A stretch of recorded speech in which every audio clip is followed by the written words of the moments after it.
Good morning, good afternoon, good evening, whatever time you are listening to the Life After Her podcast with yours truly, Nicole and Sweeney. Guys, thank you from the bottom of my heart for riding out 42 weeks with me during this season. We are officially on episode number 42, entitled Love's Confession. Now, before I get into today's episode, I just want to give a shout out. I haven't done this in a while, and so I want to make sure I shout you guys out from all across the world for tuning in every Wednesday to hear about the story and life of Journee Black. I want to give a shout out to drumroll India. India, thank you so much for tuning in. If you are listening to this week's episode, I hope you are enjoying the story, the affirmations, and just listening about the life and story of Journee Black. So, from Jersey to India, I send you all of my love. Thank you all for tuning in. Now, before I move on, I want to remind you that we are celebrating, yes, because you guys have made this possible for me. We are celebrating the 1 year book anniversary of Life After Her.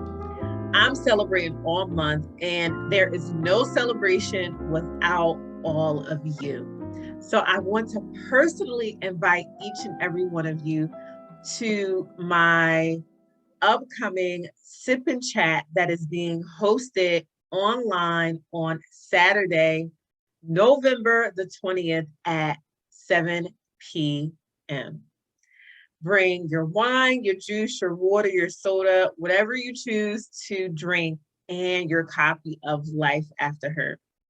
We are going to chat about the characters, some of the stories that happened, and what your thoughts were about the book. I would love for you to join. There will be giveaways, prizes, and some good music.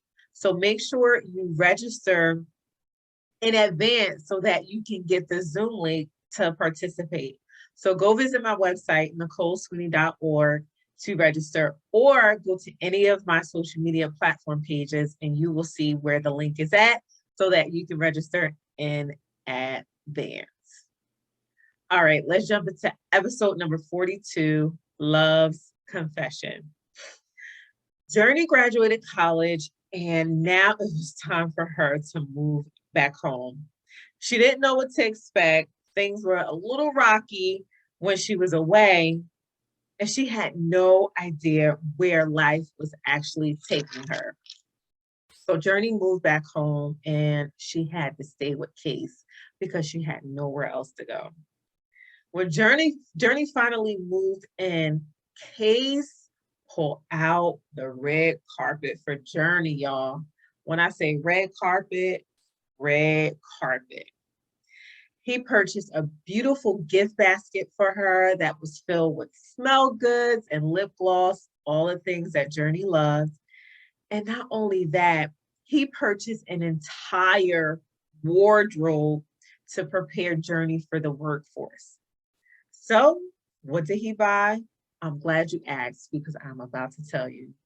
He purchased dress pants, blouses, dresses, everything a recent college graduate would need going into the workforce. And so Journee in her mind felt like, well, this must be a step in the right direction. And so she began to have hope again for her and Khase's relationship. So Journee continued to look for a job. One day, while Journee was out walking just to clear her mind and to talk to God, she comes across a $5 bill on the ground. Random, not so random. So she sees the $5 bill and she picks it up and she holds on to it.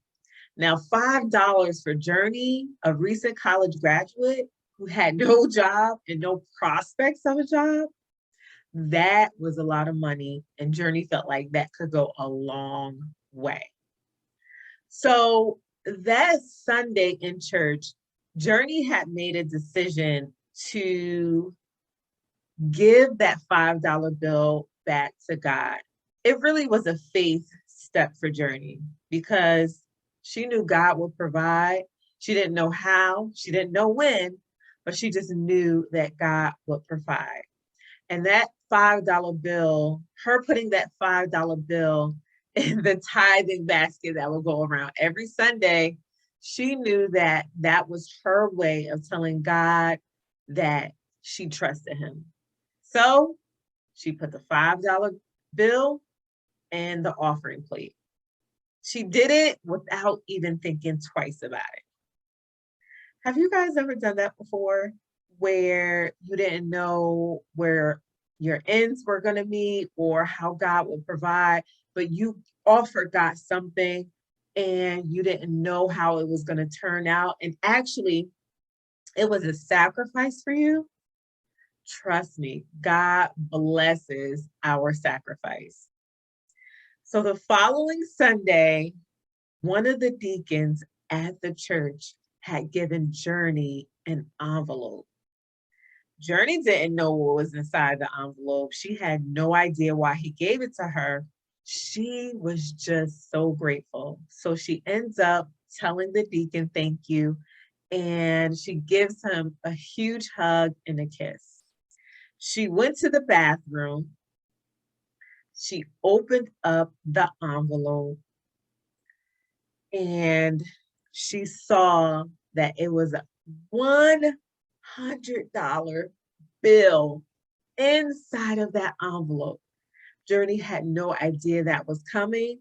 Journee had no idea it would be coming from the deacon at the church.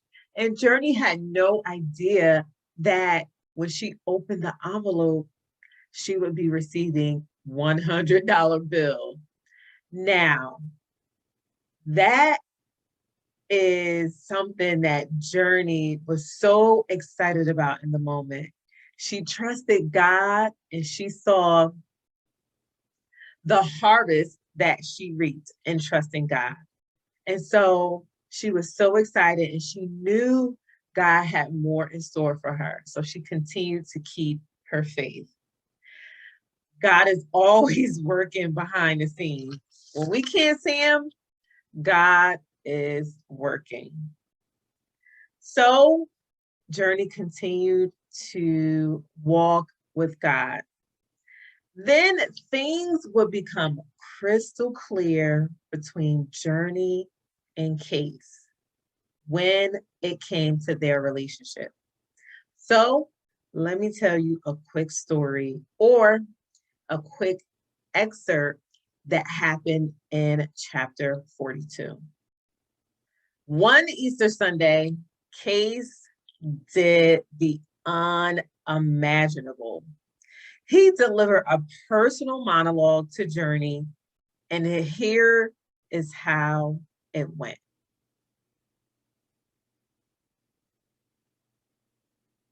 He walked in the pulpit, adjusted the microphone, and looked in Journee's direction. Journee sat on the second row of the left side of the choir stand. Izzy sat right next to her. Gracie and Eva were also in the choir stand. Before Khase spoke, he took a deep breath and began to talk. Here's what he said. Khase uttered, "Good morning. Happy Easter. I felt this on my spirit, so I must obey what God is telling me. Please pray for me, as it's a little rough for me to get through this. Ever since I was a little boy, I've always felt the need to protect the women in my life. My mother can even confirm this. She would go to the supermarket, and if she didn't come back within a certain time frame, I would call her to ask her if she was okay. I just felt obligated to be a protector.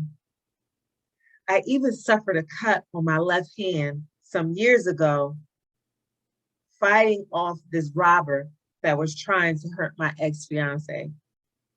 I'm overprotective of the women that are around me, not just my family.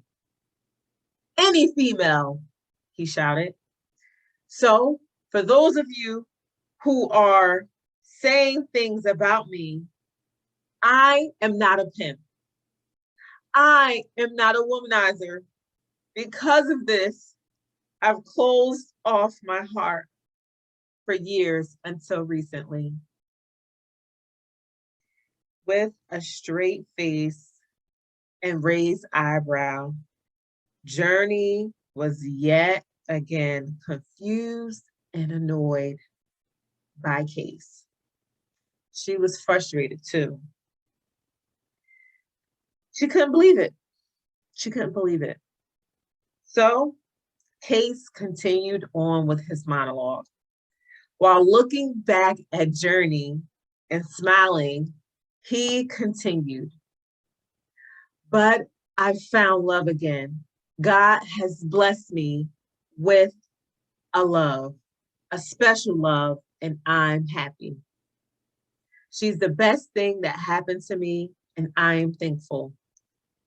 Y'all keep me in prayer as God continues to bless me and my love.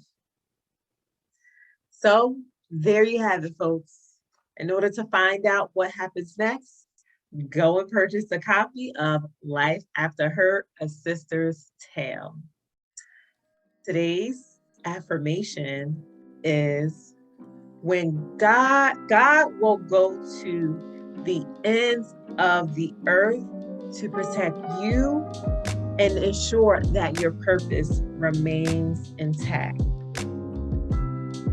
God will go to the ends of the earth to protect you and to ensure your purpose remains intact. Although it was hurtful, God moved in Journee's situation to pivot the course of her life. Oftentimes, we think we know what's best for ourselves. We think we know the best decisions to make. But when God sees us going down a certain path, He will disrupt some things and make hard turns in our life and make sure we pivot in such a direction to make sure the purpose and the destiny and the calling and the assignment that is on our lives are not destroyed, are not thwarted, and are not going in the wrong direction. So whatever season or whatever space you are at in your current life, know that if God brings an immediate disruption, it is for your protection. If God brings an immediate disruption in your life, it is for your protection. Be encouraged. Know that God is always, always on your side. So I want you guys to make sure you tune in. There's only 3 more chapters left. So you want to know what goes on at the end of Life After Hurt. Until then, I hope you guys remain safe, be well, and know that God is protecting you. I look forward to seeing you guys at my sip and chat on November the 20th. Don't forget to register.